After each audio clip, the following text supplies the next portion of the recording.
I would really like to talk to you about spirituality and fantasy and magical aspects in your book. You are still the ambassador of the Hans Christian Andersen Foundation, Yes.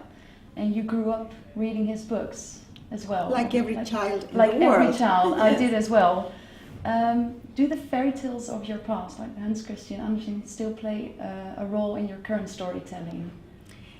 You know, there is a big difference between fantasy and what people call magic realism. Mm-hmm. Fantasy is not based on reality. Fairies. For example, in Harry Potter, you have the invisibility cloak. You put on a cloak and you disappear. That's fantasy. No one has ever seen an invisibility cloak.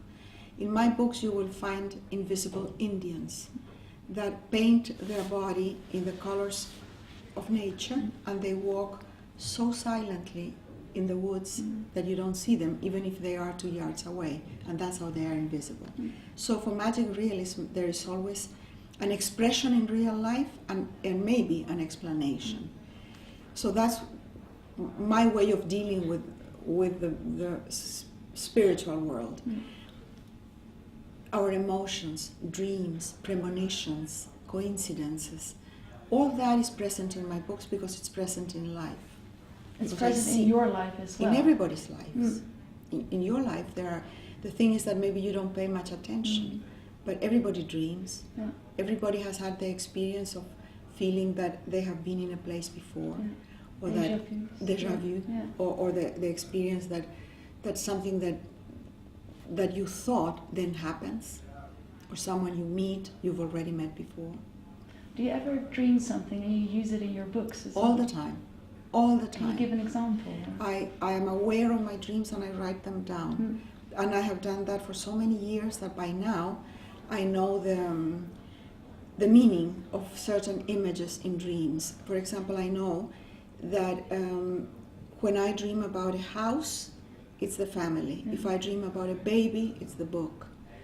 If I dream of water, it's creativity, imagination. Yeah. And for everybody, the significance of dreams may be different. And if something like that happens in a dream, I look at my real life and see what's going on in my real life. And you connect the two. And I connect them. In one of my books of the trilogy for young adults, the Kingdom of the Golden Dragon, I finished the book and the book left and went to my agent and started, all the translators started working. And I had a dream, and the recurrent dream of a baby in a maze, in a labyrinth. And I could get to the baby, but I couldn't get the baby out. And I said, something is wrong with that book. I read it 10 times, the manuscript, couldn't find anything. And then the book came in translation, and I read it in English, and I immediately saw it. First, because I was aware, the dream was like an alarm that had been saying, pay attention, pay attention. And so I paid attention in the English translation, and I saw that I had assumed that the protagonists knew something that determined the ending. And there was no way that they could know that. So the ending was dangling, and the baby in the maze was the plot that was unfinished. It was in a maze. Yeah. I had to retrieve the book from other translators and change the ending. Rewrote and I rewrote the ending. So that's how aware I am of dreams. And what about ancestors, which also play a really big role in especially your beginning novels? The spiritual and the ancestors coming in. Can you tell something about that? I live in a country where everybody thinks that they are self-made. In the United States, that you were born out of nowhere and you have no connection to the past and no connection to the future.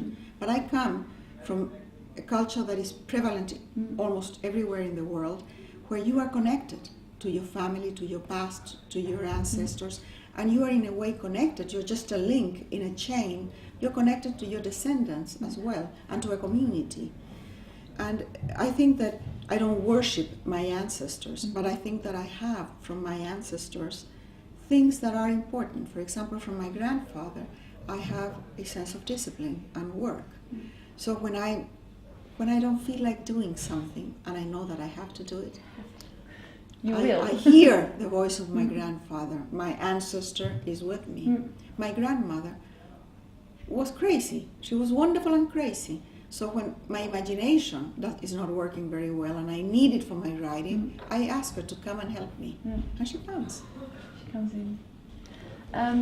Magic and magic are key aspects in your writings, and you have experienced a lot in your life. Is this also the magic? Is that also a way of fleeing from the harsh reality of life? I don't think that magic is so important in my life that would allow me to escape from reality, but it helps me. For example, my daughter died, and I cannot prove that there is a soul that lives after death, but I want to imagine that she's with me, and that if I am quiet and alone, I can feel her. You want to imagine that, but does it happen? Or? It does happen because I really want it.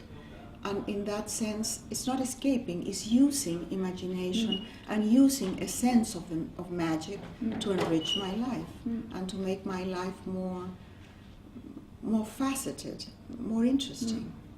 And in my writing, it's also present all the time because I think it makes life multidimensional. Yeah. It's not just this. It's not right this and nothing else. There's much more than this. That is secret, that is impossible to control or explain. Is spirituality also a form of belief? Do you think, like religion, or is it much more than that? It is like religion, but it's also a practice.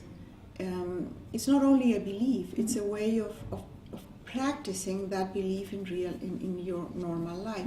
If I believe that there are spirits, that there is spirit in everything that exists, that a tree has a soul, I can walk in the woods with the feeling that I'm surrounded by presences that give me something, and I can give something to them.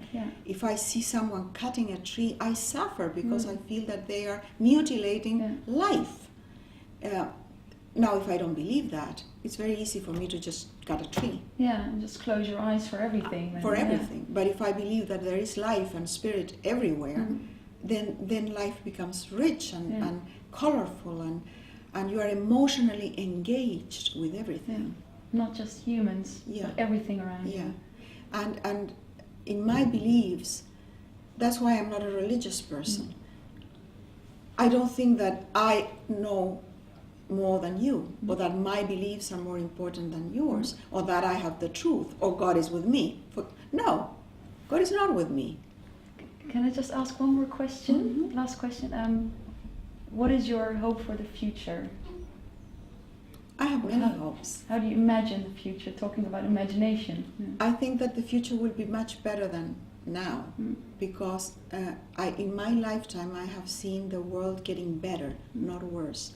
I was born during the Second World War, in the time of the Holocaust, in the time of the atomic bombs. And I have seen in my lifetime how many things have improved.